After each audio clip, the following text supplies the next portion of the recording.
Academia Hoy. Bienvenidos a este nuevo podcast de la Asociación Causa Democrática Iberoamericana, Academia. Hoy vamos a conversar con Ignacio Blanco Alfonso.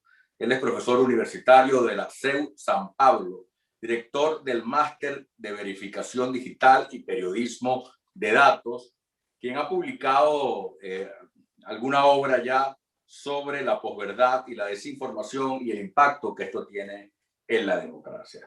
Ignacio, bienvenido a Academia Hoy. Un placer, José Ignacio, encantado de saludarte a ti y a todos los oyentes. Ignacio, en Academia estamos realmente obsesionados con el tema de la defensa de la democracia. Creemos que está en peligro. Hemos comenzado nuestro objeto de esta ONG con el tema iberoamericano, latinoamericano en este caso, porque desde hace varias décadas ha habido un retroceso de democracia en Latinoamérica. Hay una regresión que hoy todavía es palpable en países como Venezuela, Nicaragua y obviamente Cuba, ¿no? Que duerme el sueño de una supuesta transición.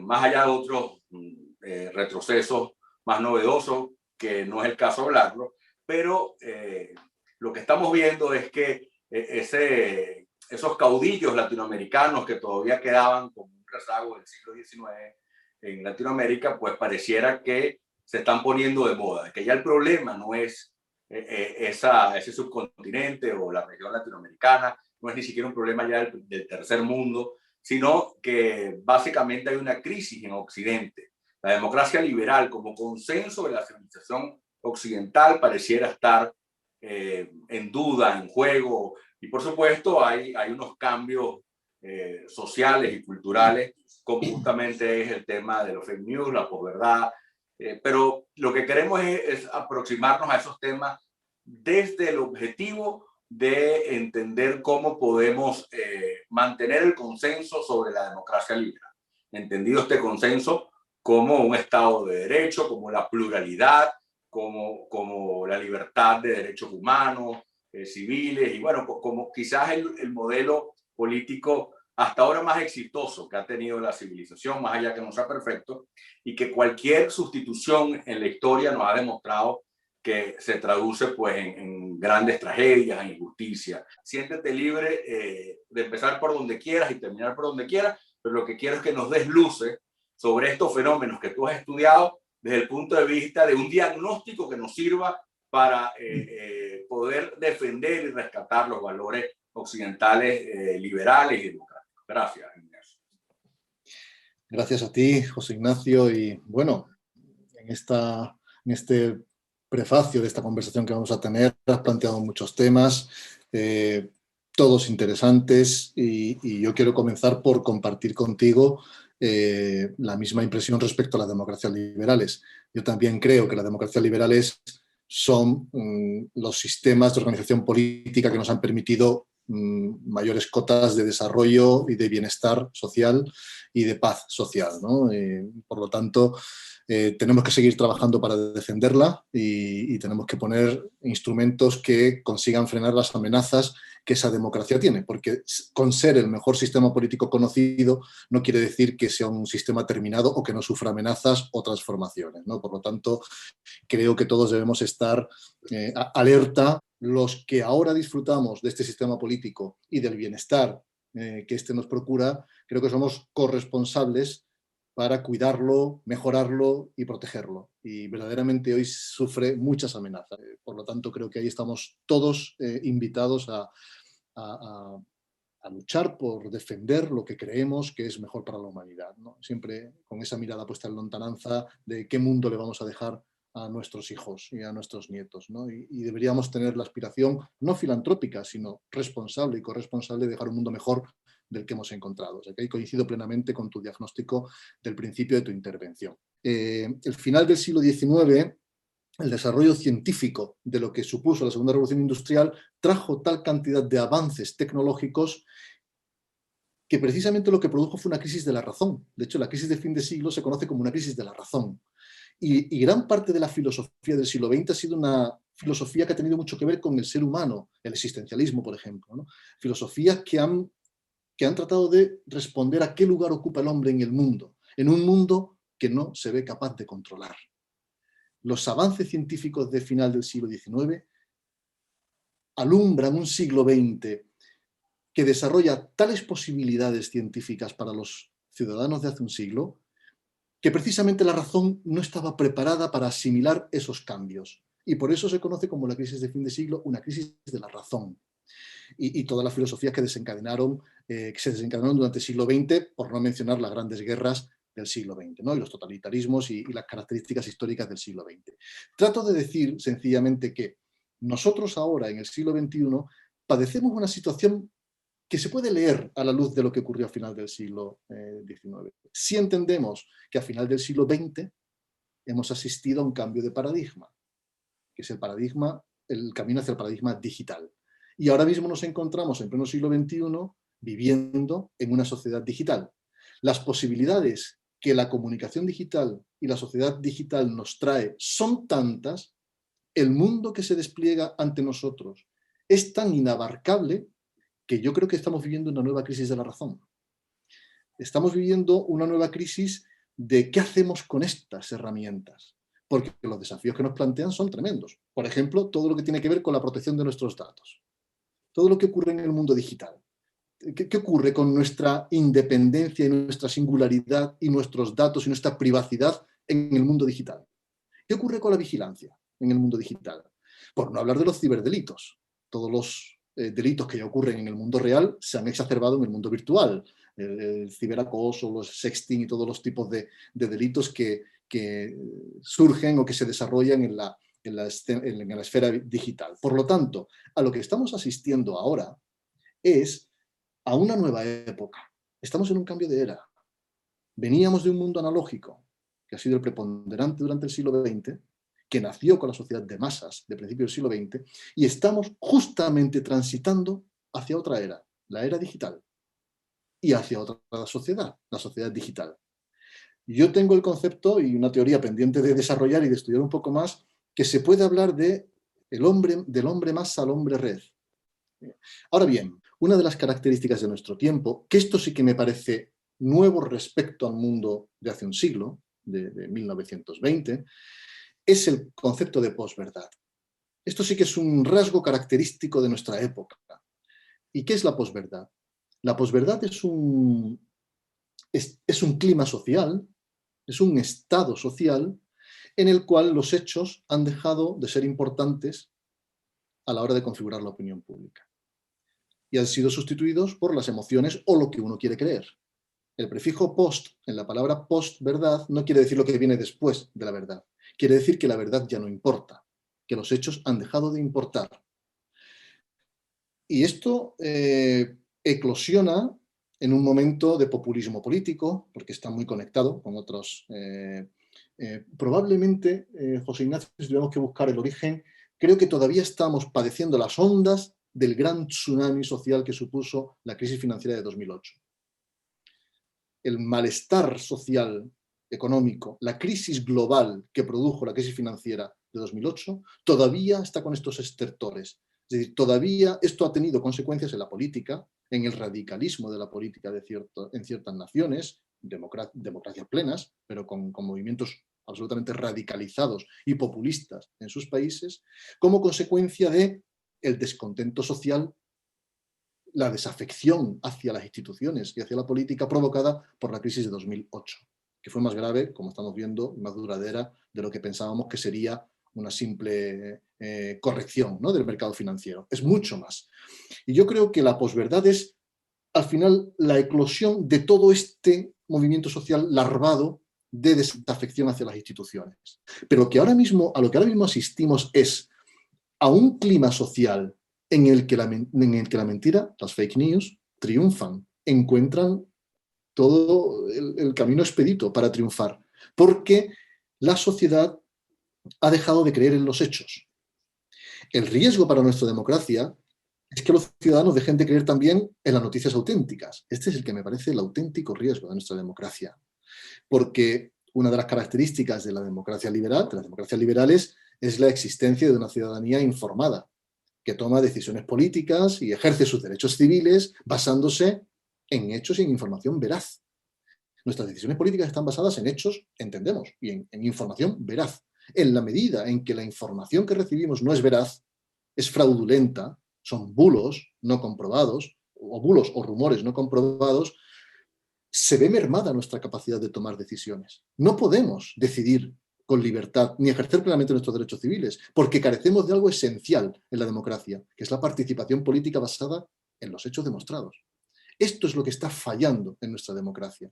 Y las fake news triunfan no como consecuencia de la tecnología, o no solo, porque la tecnología ha permitido que se viralicen y que se alcancen el nivel que este fenómeno ha alcanzado en nuestra época.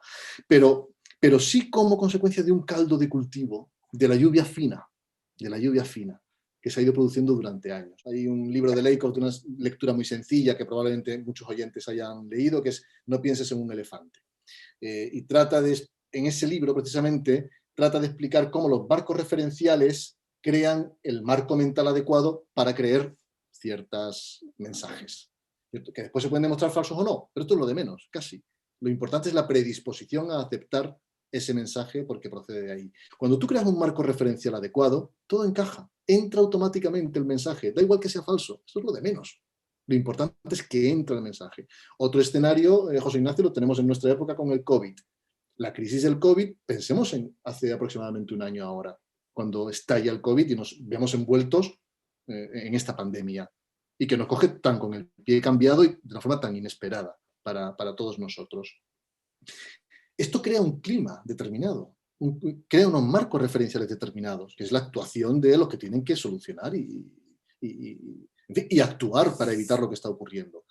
El clima de miedo, de incertidumbre, de pérdida de derechos o de suspensión de derechos para poder sobrellevar la pandemia y el miedo que la pandemia nos produce, el miedo a la muerte principalmente, pero también a lo que nos está ocurriendo y cuándo terminará esto, permite que ciertos mensajes calen. El marco referencial del contexto es el miedo a la pandemia y ahí calan ciertos mensajes. Muchísimas fake news de las que vimos en esa época del COVID, ¿no? Bueno, todas estas teorías de la conspiración que habremos oído, entiendo que todos, ¿no? Que el virus ha sido fabricado, que esto en realidad ha sido para farmacéuticas para lucrarse, etcétera, etcétera. Pero después fake news, estas son digamos las teorías de la conspiración, pero después hay fake news bastante inverosímiles que sin embargo la población se cree. El mundo anterior al digital era un mundo que podemos definir, el mundo analógico me refiero, como un tipo de comunicación vertical, sólida, vertical en el sentido de que era uno el que le hablaba a muchos, uno desde la tribuna del periódico o de la cadena de televisión, ¿no? Desde el que controla el medio, el emisor del mensaje es único, es la profesión periodística, los profesionales de la información, los que controlan los medios, que verticalmente lanzan a la sociedad unos mensajes determinados. Es sólido en el sentido de que existen unos estándares. No quiere decir que William Randolph Hearst nos inventara lo del acorazado Maine para vender más periódicos. Por supuesto que las mentiras han existido siempre, no es un signo de nuestra época. Siempre ha habido, pero hay que reconocer que en la medida en que tú conoces al emisor, es más fácil prever el mensaje que va a lanzar. Y en ese sentido, la deontología profesional, el código del periodismo, la comprobación de las noticias, los medios de comunicación generalmente cuentan noticias verdaderas. Insisto, no quiero, que por supuesto que hay excepciones, pero como norma general, los profesionales de la información verifican antes de publicar, contrastan la información y están precisamente en la transmisión de noticias o hechos verdaderos. Por lo tanto, es vertical, es sólida, en el sentido de que, como acabo de explicar, ¿no? Es una información verificada y contrastada. Esto ha saltado por los aires. Ahora estamos en un sistema de comunicación horizontal. Cualquier ciudadano, por ejemplo, tú con tu canal, yo con el mío, cualquier ciudadano puede ser un eventual comunicador de masas y puede tener una influencia mayor de la que pueda tener el periódico El País en España o cualquier otro periódico en tu país, ¿no? Es decir, verdaderamente estamos en una época en la que el ciudadano anónimo, un emisor no conocido, es un potencial comunicador de masas. Y eso crea una estructura de comunicación horizontal. Y en la medida en que desconocemos al emisor, es imposible prever el tipo de mensaje que va a lanzar. No podemos saberlo, no podemos saber la intención que hay detrás de tres chavales moldavos que en un garaje crean una página web y empiezan a diseminar bulos a través de las redes. Por lo tanto, el gran problema de la sociedad reticular, de la comunicación en red que tenemos ahora, es que no conocemos al emisor. De hecho, hay un concepto nuevo en teoría de la comunicación que es el prosumidor. ¿Qué es el prosumidor? El prosumidor es el que, no solamente el que consume mensajes, sino el que también los produce. Nosotros nos hemos convertido en consumidores de mensajes y a la vez en productores de mensajes. Y en la medida en que desconocemos o es anónimo, es imposible de controlar el mensaje. No se sabe la naturaleza que tiene. Por eso las fake news triunfan. Las fake news no son un problema del periodismo, José Ignacio, como a veces se dice. Los medios de comunicación no son los que lanzan fake news. La fake news es un problema social. Los que están fabricando y produciendo fake news son agentes interesados. ¿Por qué el consumidor de fake news no necesita un mediador? O sea, porque los mediadores siguen estando ahí, pero ¿por qué ya el consumidor no recurre a ellos? O sea, ¿qué pasa en la sociedad actual? Yo creo que todo procede de una profunda desafección hacia las instituciones y hacia la clase política. Creo que esto es una de las grandes amenazas de nuestro tiempo. Como dejemos de creer en las instituciones, estamos perdidos. Ayer repasaba una noticia, preparando una clase, repasaba una noticia que seguro que tú y muchos de los oyentes recuerdan. En 2015, en Ajalpan, un pueblo en el distrito de Puebla, en México, lincharon y quemaron a 2 encuestadores porque se había propagado el rumor a través de Facebook de que eran secuestradores de niños. Y se produjo ese linchamiento, los cogieron y la policía precisamente los detuvo para protegerlos y los llevó a la comisaría. Pero la turba entró en la comisaría y la policía empezaron a subir con los 2 chicos, que eran 2 hermanos, por cierto, empezaron a subir hasta la última planta. Se fueron quedando por el camino varios policías, solamente uno llegó hasta arriba con ellos y se quitó de en medio cuando vio que también a él lo iban a linchar. Y el pueblo, la turba, los cogió, los llevó a la plaza del pueblo, los torturó y les prendió fuego y los asesinó. Y todo estaba basado en un bulo a través de las redes sociales, a través de Facebook. De hecho, hay detenidos ya de promover esto. ¿Por qué me estoy acordando de este caso cuando me preguntas tú? ¿Por qué la gente es capaz de llegar a las manos y al linchamiento de 2 inocentes por un rumor, por una cosa que no está comprobada, por una pérdida de creencia o de fe en las instituciones? Solamente un pueblo que deja de creer en sus instituciones, por ejemplo en la policía, en la justicia, solo un pueblo que deja de creer en sus instituciones se toma la justicia por su mano. Es muy peligroso que dejemos de creer en las instituciones. A mí me parece que esa es la gran amenaza de las fake news y de la posverdad hacia nuestra democracia, nuestro sistema político. Si la esfera pública, que en teoría debería ser el espacio público donde se comparte información veraz y donde ciudadanos informados pueden ejercer sus derechos civiles. Si ese es, idealmente, según Habermas, ese es la esfera pública, es esta, ¿no? Si esto desaparece porque la esfera pública la infectamos de mentiras, si la población ya no se cree ni siquiera noticias auténticas, el nivel de confianza en los medios está en este momento en el 35%. Solo el 35% de los encuestados creen las noticias que reciben. En general, las noticias en general. Crece muchísimo mayor respecto a las noticias que reciben por las redes sociales. Es decir, si lo que se está instalando en la sociedad es la desconfianza, nadie cree lo que recibe, esto tiene consecuencias, porque la credibilidad es muy frágil. La credibilidad es muy fácil de perder y muy difícil de reconstruir, que vuelvan a creer en ti. Y yo creo que una de las grandes amenazas de nuestro tiempo es que gran parte de la ciudadanía ya no cree lo que lee. Ya no se cree lo que ve en las redes sociales. Yo creo que los ciudadanos somos responsables y deberíamos hacer una llamada a la responsabilidad individual. Cuando tú recibes una fake news en tu red social, en tu canal de WhatsApp, no lo compartas si sabes que es falso. Es decir, ahí hay para frenar la propagación de las fake news, no podemos dejar de apelar a la responsabilidad individual y al pensamiento crítico. Es decir, que hay algo también de responsabilidad por parte del ciudadano, que comparte deliberadamente mensajes que saben que son falsos, pero como hacen daño a la opción política contraria, pues entonces lo propago, ¿no? o lo difundo, aunque sé que es mentira. Luego, primera llamada de atención a la responsabilidad individual.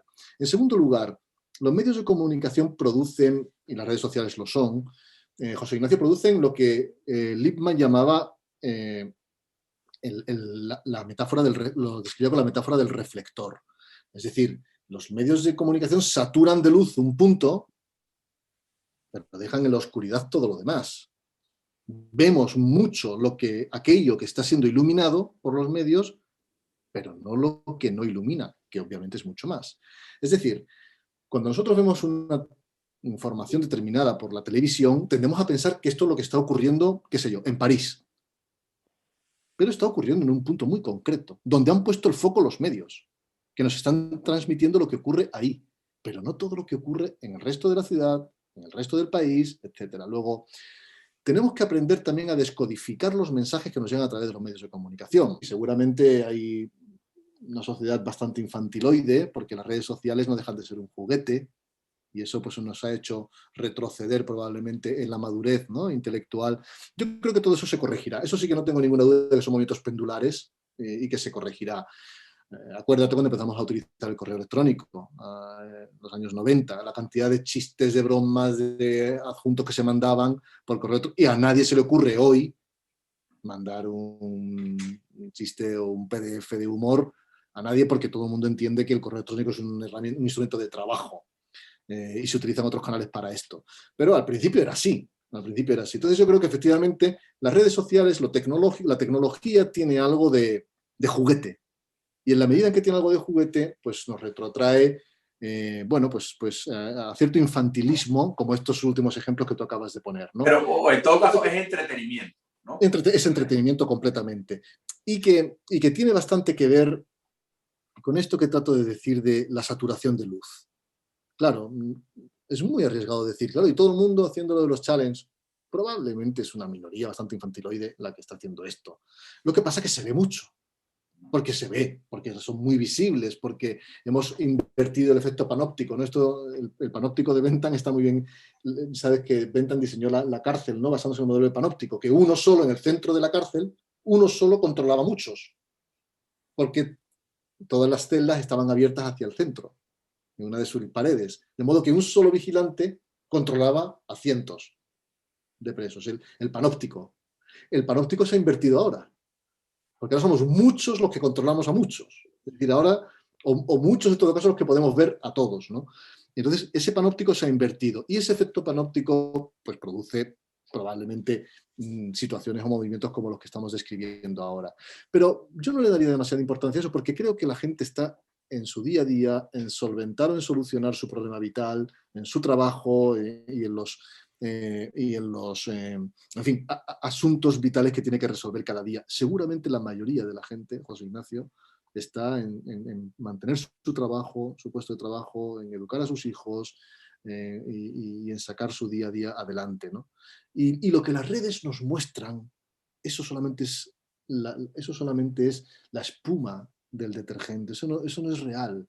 Es decir, creo que existe todavía una vida pegada al suelo. La hiperinformación es desinformación, esto no cabe ninguna duda. Y no solamente esto, sino hay un concepto muy interesante que maneja este filósofo surcoreano, Byung-Chul Han, que tiene un libro que se titula En el enjambre, y explica cómo las redes sociales que tienden a este exhibicionismo que tú acabas de mencionar, ¿no?, de la vida privada, toda esta exhibición de cosas que realmente no merecen convertirse en mensaje público, en discurso público, ¿no? Como el que pone buenos días en Twitter por las mañanas. Buenos días. Pues ya tienes un tuit todos los días, y todos los días dices buenos días al salir el sol, al salir a la calle, ¿no? Es decir, verdaderamente las redes sociales, que yo insisto que creo que esto es pendular y se irán reconduciendo, porque tienen algo de juguete y que retrotraen al hombre maduro, a la persona madura, a un estadio un poco infantil, y todo eso irá desapareciendo. Habla Byung-Chul Han en El enjambre de que las redes sociales han producido una equivalencia de los puntos de opinión. Una de las características de la sociedad digital es la pérdida de autoridad. La pérdida de autoridad. La jerarquía de la autoridad. Esto es muy interesante, José Ignacio, porque antes, en el mundo analógico, el que sabía de algo y era una autoridad reconocida, por ejemplo, un profesor, un médico, ciertas autoridades. autoridad en el sentido no de poder político, sino la autoritas moral, ¿no? Esto ha saltado por los aires porque las redes sociales han convertido en equivalentes a todas las opiniones, cuando no lo son. Cuando no lo son. Verdaderamente no puede ser equivalente la opinión, qué sé yo, de un catedrático de Derecho Constitucional sobre un asunto de derecho que la de cualquier persona que pasa por la calle. Sin embargo, las redes sociales las pone en un plano de igualdad y de equivalencia. Y ambas se propagan, es más, probablemente con más éxito, la del que sabe manejar las redes, y es un youtuber o un influencer, que son dos palabras muy de nuestro tiempo, que sin tener autoritas, sin embargo, se convierte en un referente de opinión. Esto es una característica de nuestro tiempo. Y ahora, de hecho, esta equivalencia de las opiniones, esta pérdida de autoridad, ahora es el paciente el que le dice al médico lo que le pasa, porque lo ha leído en internet. Y va a la consulta del médico y ya sabe lo que le pasa. ¿No? A mí me pasa esto porque lo he visto en internet. ¿No? O el alumno el que le dice al profesor alguna fecha o algún dato porque lo ha comprobado en Wikipedia, ¿no?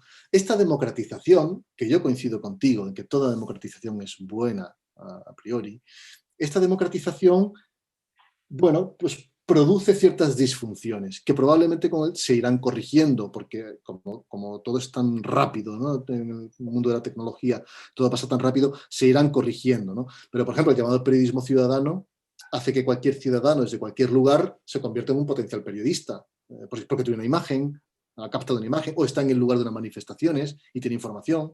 Ese periodismo ciudadano, yo creo que no ha llegado a sustituir al otro periodismo, esto es una vultad. En todo caso, será complementario del periodismo profesional. Será información conseguida por ciudadanos, pero no sometida al rigor o al tratamiento de las noticias por parte de los periodistas profesionales, ¿no?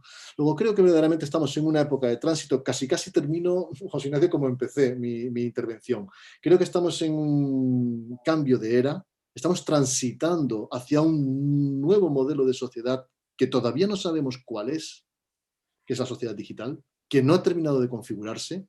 Muchos de los elementos que la van a acabar constituyendo ya están aquí, ya están dando la cara, lo estamos viendo, pero esta sociedad en tránsito de momento nos crea más incertidumbre que certidumbres o que certezas. Y probablemente aún nos falten 2 décadas para comprender el mundo al que nos aboca la tecnología de la sociedad digital. Pero para terminar entonces en positivo,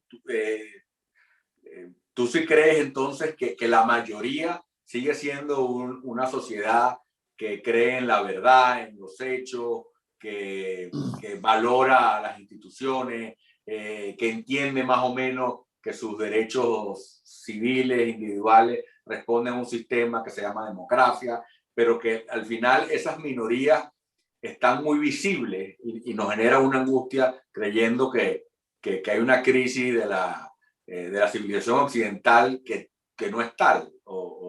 Yo creo ¿Podemos que llegar a ese optimismo o no? Yo creo que existe una mayoría de la sociedad que es consciente del tiempo que vive, que es consciente de las amenazas que atraviesa nuestra era, nuestro tiempo, y creo que es una inmensa mayoría de ciudadanos de este mundo que está en la creencia de la ciencia y del hecho demostrado. Yo esto es lo que creo.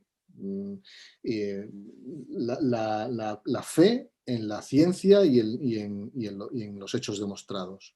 Claro que hay que atender a estos retos, desafíos y disfunciones de la sociedad digital, pero sinceramente, José Ignacio, lo que aparece por las redes no podemos hacer un procedimiento sinecdótico y decir toda la sociedad está haciendo esto, porque no es verdad.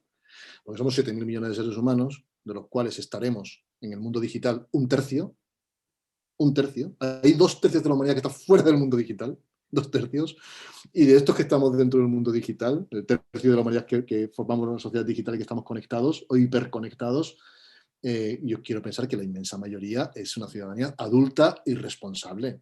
Y las nuevas generaciones, ¿será también posible que los que no somos nativos digitales nos cueste más entender estos fenómenos y las nuevas generaciones vienen ya con vacunados contra los fake news, sabrán a su manera buscar la manera de que en esta selva digital, con esta hiperinformación, ellos pueden informarse? ¿O tú ves a las nuevas generaciones sin mediadores, sin referentes. ¿Cómo ves tú en el tema generacional? Porque al final nosotros, como tú hablabas al principio, un cambio de paradigma, es normal que los que nacimos en el paradigma analógico, pues podamos ver esto de una forma quizás alarmista. Pero no sé si tú has estudiado o qué se sabe ya de las generaciones que ya son nativas digitales. Pues te voy a contestar con un dato y no con una opinión. Hay un estudio hecho por dos profesores en Estados Unidos, uno de Stanford y otro de Nueva York, de la Universidad de Stanford y otro de la Universidad de Nueva York, que han demostrado que las personas mayores de 65 años son 7 veces más proclives a compartir una fake news que los menores. Es decir, se ha detectado mucha más polarización, que es el principal. No nos olvidemos que la polarización política, ideológica, es el fuel, es lo que inflama la fake news. O sea, lo que alimenta, el motor que alimenta la transmisión es el odio político, es la ideologización y la polarización. Si este mensaje hace daño a mi partido, al contrario, a mi adversario político, lo distribuyo porque sé que le estoy perjudicando al otro. Esa inflamación política, esa polarización se ha percibido, está demostrado mucho más en ciudadanos mayores de 65 años que en menores. Es más, bueno, y hay dos hipótesis para interpretar este dato, porque esto es un experimento hecho empíricamente. 7 veces más proclives a compartir fake news que los jóvenes. Una posible explicación, que las personas mayores de 65 años son menos hábiles con las nuevas tecnologías. Y es más fácil colarle una fake news que a un joven. Un nativo digital está mucho más familiarizado con las trolas, con los montajes, en fin, ya sabemos, ¿no?, cómo se crean y se fabrican las fake news. Eso una. Por lo tanto, es más fácil que a tu madre o a la mía le cuelen una fake news que a tu hija o a tu sobrina. Es más fácil. Porque por este principio que estamos explicando. Y en segundo lugar, existe mucha más polarización ideológica entre las personas mayores que entre la gente joven. La gente joven está mucho menos polarizada. Por lo tanto, no solamente tengo confianza en que la gente joven va a ser la que construye la sociedad que nosotros viviremos como dos ancianitos. No solamente estoy seguro de eso y que será un mundo mejor. Es que creo que es una falacia pensar que es que los jóvenes no se enteran de nada y les cuelan todo. No es verdad. No es verdad. Creo que la gente joven tiene una capacidad de discernimiento bastante mayor de la que a priori solemos pensar. Y te lo dice alguien que lleva 20 años dando clases en la universidad y tratando con gente de 18 a 25 años. Y los veo, cada año se renuevan, veo gente nueva que llega al aula y no tienen nada de ingenuos o de falta de pensamiento crítico. La mayoría de la gente que yo me encuentro en la universidad es gente con pensamiento crítico, es gente que sabe lo que hace, que entiende el mundo en el que vive y que quiere participar civilmente en este mundo, ¿no? O sea que hay una distorsión, yo creo, alimentada en una falacia de que los jóvenes no se enteran de lo que ocurre. No es verdad, se enteran muy bien. Una de las cuestiones que me parece más interesante sobre las fake news es entender el modo en que se propagan. Existe un sitio web que se llama Fresh Draft, al frente del cual está Carl Wardell, que es una gran investigadora sobre este tema de la desinformación, que han publicado lo que han venido a llamar la trompeta de la desinformación. Y lo quiero compartir con los oyentes. Lo estáis viendo, ¿verdad, José Ignacio? Sí, perfecto.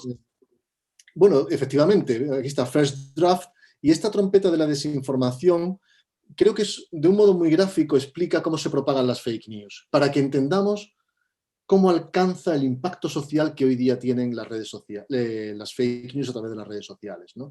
Esta trompeta de la información estáis viendo que dibuja un diagrama, bueno, con forma de trompeta, entendiendo que esta salida del mensaje sería la máxima expansión, ¿no? Entonces, generalmente las fake news nacen en sitios web anónimos, desconocidos, páginas web que nadie conoce, ni nadie teclearía nunca, ni buscaría nunca en Google. Son sitios web anónimos, generalmente creados por agentes interesados en difundir bulos o en contaminar la esfera pública con mentiras. De estos sitios web pasan a redes cerradas o semicerradas, grupos de Instagram, grupos de WhatsApp o grupos en Facebook, también grupos cerrados o semicerrados, que saltan a las comunidades de conspiración, que esto es QAnon, por ejemplo, u otro tipo de grandes redes o de grupos que existen también en Twitter, pero principalmente en Facebook, ¿no? Y son grandes grupos de gente que comparte una misma visión o creencia respecto a algún asunto. En el momento en que ya saltan a las comunidades de conspiración, que siguen siendo grupos cerrados, es importante decirlo, ya saltan a las redes sociales abiertas. Ya se difunden a través de Twitter o de Facebook o de Instagram o de cualquier otra red social o TikTok. Y ya se propaga a través de las redes sociales y finalmente los medios de comunicación se hacen eco de ese bulo.